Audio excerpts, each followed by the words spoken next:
మరొకరు చదవండి. ఆదాము వంశవాళి గ్రంథము ఇదే. దేవుడు ఆదామును సృజించిన దినమున దేవుని పోలికగా అతన్ని చేశాను. ఎలా చేశారండి?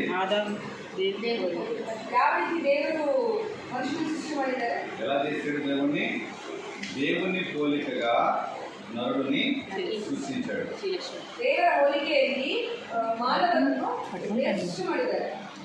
అంటే ఈరోజు మానవుడిగా ఉన్నటువంటి నీవు ఏ పోలికలో ఉన్నావు?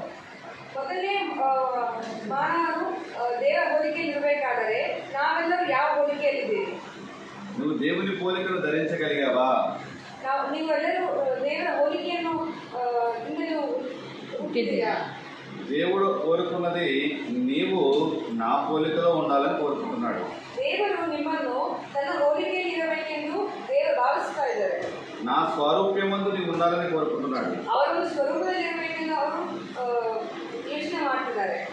బైబిల్ గ్రంథంలో కనుక మనము ఒకసారి ఆలోచించినట్లయితే కనుక ನಾವು బైబిల్ ಮೂಲಕವಾಗಿ ನಾವು ಆಲೋಚನೆ ಮಾಡಿದಾಗ ఇదే ఆదికాండము 5వ అధ్యాయంలో నుంచే ఎక్కడికి వెళ్ళనవసరం లేదు. వంశావళి అక్కడ రాయబడి ఉంది. ఆదాము యొక్క వంశావళి. ಇದೇ ಒಂದು ಆದಿಕಾಂಡದಲ್ಲಿ 5ನೇ ಅಧ್ಯಾಯದಲ್ಲಿ ಆದಾಮನ ವಂಶಾವಳಿ, ಮಾನವನ ವಂಶಾವಳಿ ಯಾವ ಶುರು ಆಯಿತು ಅಂತ ಹೇಳಿ 5ನೇ ಅಧ್ಯಾಯದಲ್ಲಿ మూడవ వచనాన్ని చదువుకుందాం. ఆదాము 130 ఏండ్లు బ్రతికి తన పోలికగా తన స్వరూపమును కుమారుని కని అతనికి షేతు అని పేరు పెట్టాను. దేవునికి స్తోత్రం. ఏంటంటే కన్నడలో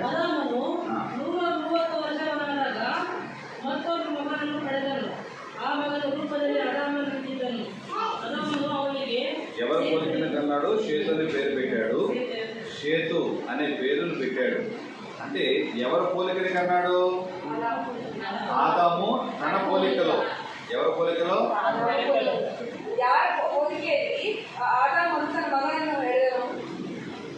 అంటే సృష్టి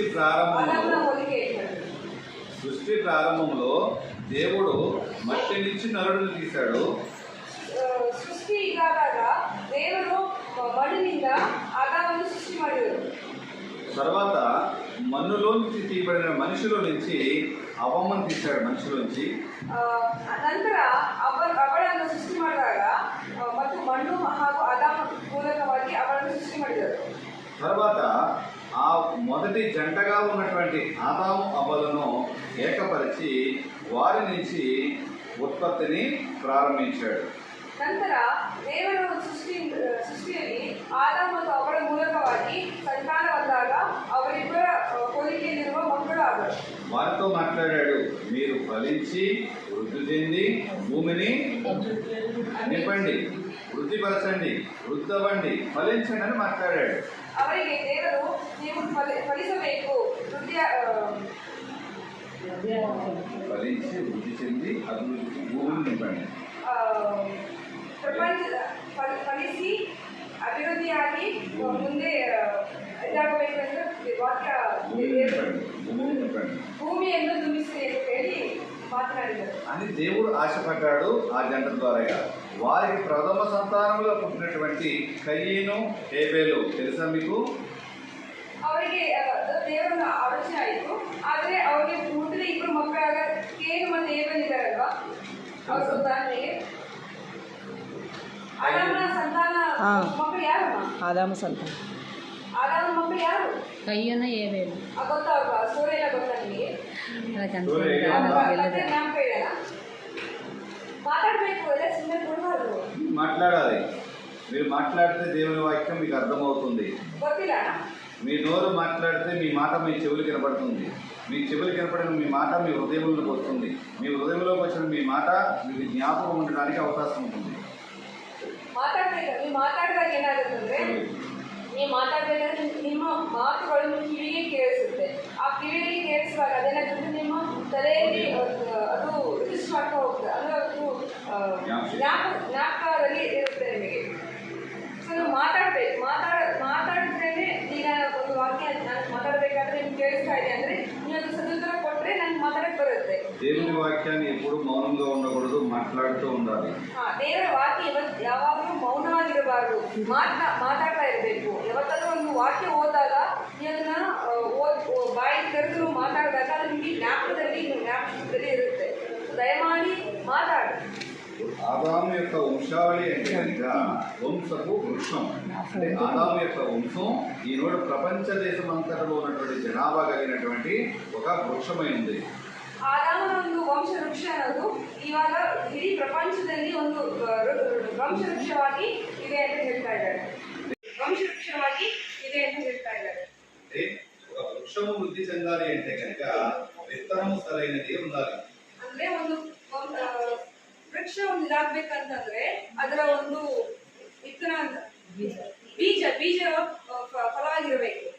కాబట్టి దేవుని సన్నిధిలో ఉన్నటువంటి ప్రతి ఒక్కరము కూడా తన పోలికలో ఉండాలని కోరుకుంటున్నటువంటి దేవుడు కొన్ని విధానాలలో కొన్ని పద్ధతిలో ఉన్నటువంటి జనులను మన మధ్యలో పెట్టాడు.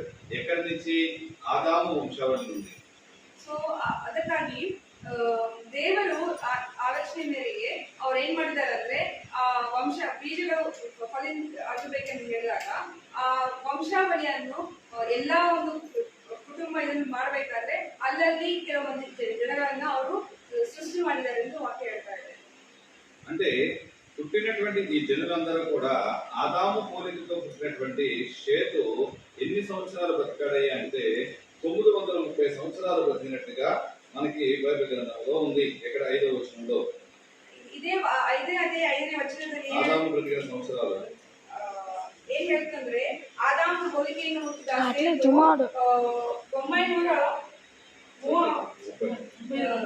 930 ವರ್ಷಗಳು ಜೀವನ ಮಾಡಿದಾನೆ ಅಂತ ಹೇಳಿ ఆదాము 930 సంవత్సరాలు అతను బ్రతికాడు. ಆದಾಮು 930 ವರ್ಷಗಳು ಜೀವನ ಮಾಡಿದಾನೆ. తర్వాత వచనంలో కనుక మనం చూసుకుంటూ అలా కిందకు వెళితే ఆదాము షేతును కన్నాడు. షేతు కన్న తర్వాత షేతు ఎనోషును కన్నాడు. ಆದಾಮನು ಸೇತನನ್ನು ಪಡೆದನು, ಸೇತನು ಎನೋಷನನ್ನು ಪಡೆದನು. అప్పుడు ఆ కాలంలో ఏనోషును కనిన కాలం నుండి దేవునికి ప్రార్థన ప్రారంభమైంది. ಏನೋಷನು ಹುಟ್ಟಿದ ಸಮಯದಿಂದ ಪ್ರಾರ್ಥನೆ ಅನ್ನೋದು ಶುರು ಆಯಿತು. తర్వాత ఏనోషు 90 సంవత్సరాలు బతికి కెనానును కనిను. ಏನೋಷು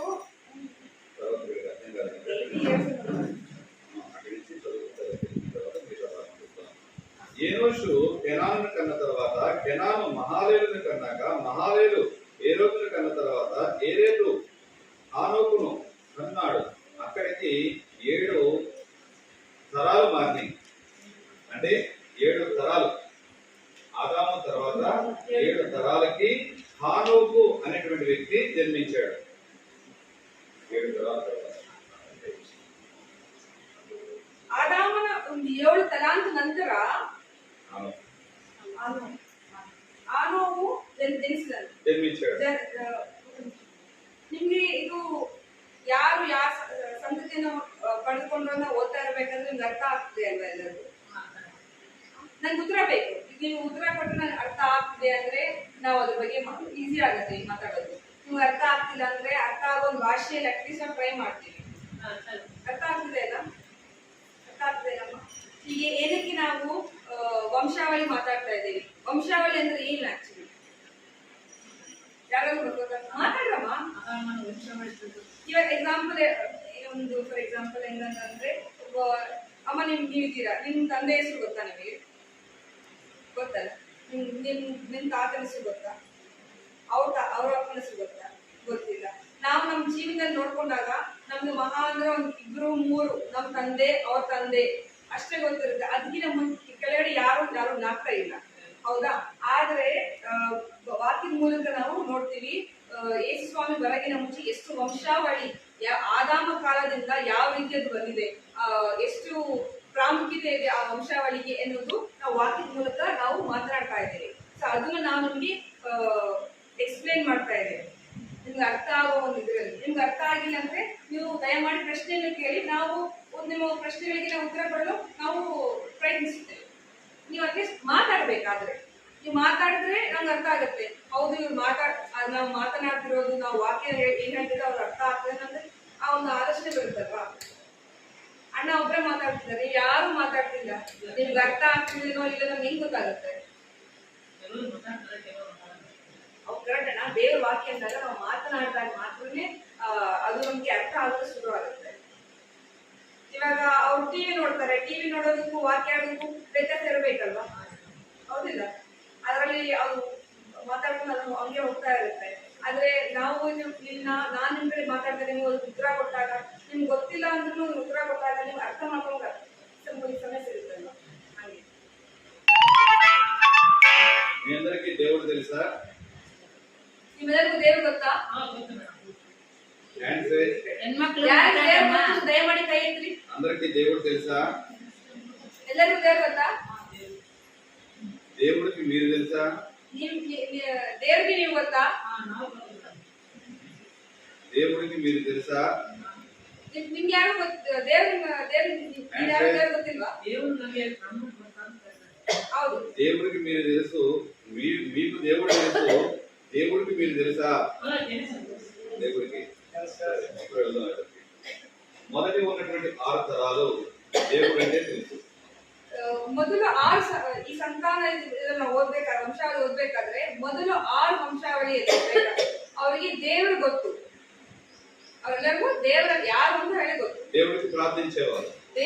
ಅವರೆಲ್ಲ ದೇವರಿಗೆ ಪ್ರಾರ್ಥಿಸುತ್ತಿದ್ರು. 7వ తరము హానోకు. 7ನೇ ತರ ಆನೋಕು. అతను ప్రార్థిస్తూ దేవునితో పాటు నడిచాడు.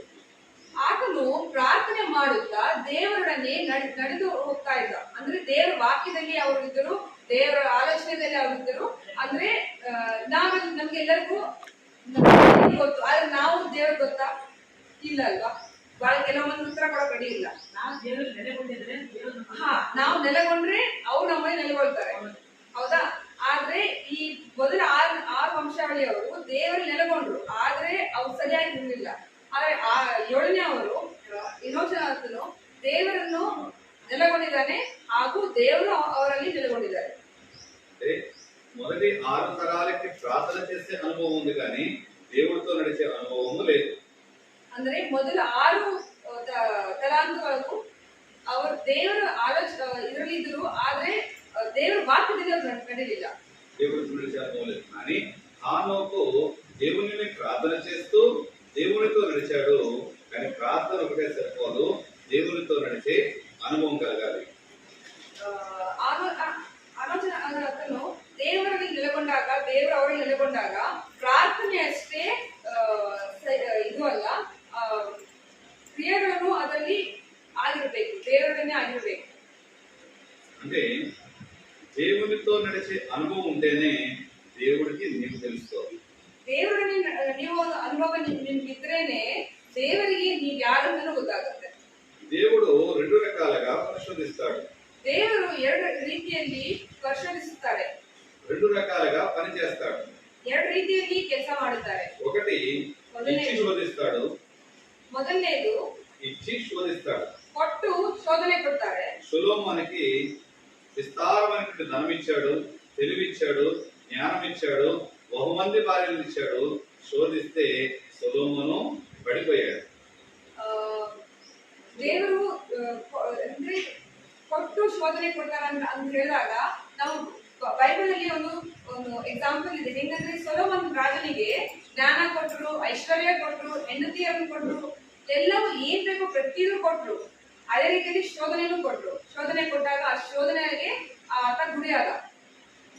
అలాగే తీసుకుని పరిశోధిస్తాడు. తీసుకునే విషయంలో కూడా దేవుడు పని చేస్తాడు. ఎగ్జాంపుల్ గా చూస్తే యోబు విషయంలో తనకు ఉన్నటువంటి యావదాస్తి పోయింది, కట్టుకున్నటువంటి బిడ్డలందరూ చనిపోయారు, భార్య దూరమైంది, స్నేహితులందరి చేత నిందల పాలయ్యాడు. ಎರಡನೇದು ಏನು ಕೊಟ್ಟಿರೋದನ್ನು ಕಸ್ಕೊಂಡು ಶೋಧನೆ ಕೊಡ್ತಾರೆ. ನಮ್ಗೆ ಬೈಬಲ್ ಅಲ್ಲಿ ಮತ್ತೊಬ್ಬ ವ್ಯಕ್ತಿಯ ಬಗ್ಗೆ ತುಂಬಾ ಕ್ಲಿಯರ್ ಆಗಿ ಹೇಳಿದ್ದಾರೆ. ಅದು ಒಂದು ಯೋಬನು ಎಷ್ಟು ಐಶ್ವರ್ಯವಂತನಾಗಿದ್ದನು. ಅವನಿಗಿದ್ದ ಆಸ್ತಿ ಎಲ್ಲ ಕಳ್ಕೊಂತಾನೆ, ಅವನ ಹೆಂಡತಿ ಮಕ್ಕಳನ್ನು ಪ್ರತಿಯೊಬ್ಬನು ಕಳ್ಕೊಂಡು ಕುಷ್ಠರೋಗದಿಂದ ಅವನು ನಡುತ್ತಾನೆ. ಅಂದ್ರೆ ಎಲ್ಲವೂ ಕೊಟ್ಟು ಶೋಧನೆ ಕೊಡ್ತಾರೆ. ಇದನ್ನು ಕಸ್ಕೊಂಡು ಶೋಧನೆ ಕೊಡ್ತಾರೆ. అంటే సొలొమోను అంతా అభివృద్ధి పొంది దేవునిలోంచి తప్పిపోయాడు, కానీ యోబు మాత్రము తనకు ఉన్నదంతా పోగొట్టుకున్న దేవుని కొరకు నిలబడ్డాడు. ಅಂದ್ರೆ ಸೊಲೊಮೋನ್ಗೆ ಎಲ್ಲವನ್ನು ಕೊಟ್ಟು ತಗೊಂಡಾಗ, ಶೋಧನೆಯನ್ನು ಕೊಟ್ಟಾಗ ಎಲ್ಲವನ್ನು ಕಳ್ಕೊಂಡು ದೇವರ ಒಂದು ಮಾರ್ಗದಿಂದ ಹೊರಬಿದ್ದಿದ್ದಾನೆ, ದೇವರ ಒಂದು ಆಲೋಚನೆಯಿಂದ ಹೊರಬಿದ್ದಿದ್ದಾನೆ. ಆದ್ರೆ ಯೋಬನು ಶೋಧನೆಯಲ್ಲಿ ಇದ್ದರೂ ದೇವರ ಮನಸ್ಸನ್ನ ಗೆದ್ದಿದ್ದಾನೆ. ದೇವರಿಗಾಗಿಯೇ ತನ್ನ ಜೀವನವನ್ನು ಮುಂದೆ ನಡೆಸಿದ್ದಾನೆ.